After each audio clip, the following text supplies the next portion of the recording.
L'alcaldessa Colau ha apujat el sou als seus alts càrrecs i assessors.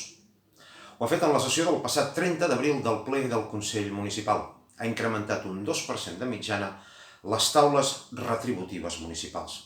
Naturalment, a qui més beneficia és els que més cobren, que són precisament els alts càrrecs i assessors. Ja ho veieu, en aquesta crisi els únics que continuen cobrant són els polítics, els alts càrrecs i els borbons. Són veritablement la màfia del coronavirus. La mamma Ada Colau ha volgut premiar així els seus particulars pistolers institucionals que la protegeixen de les martingales com els 500.000 euros famosos del concert de Mediapro. Don Vito Corleone feia exactament el mateix.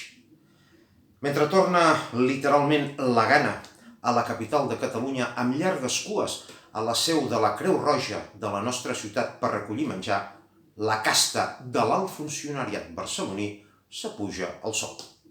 Aquestes són les esquerres del país més perilloses que el virus. Però ningú dels altres grups ha protestat, perquè també tenen gent que viu i cobra de la menjadora municipal. També formen part d'aquesta màfia, encara que tots ells tenen la seva particular família.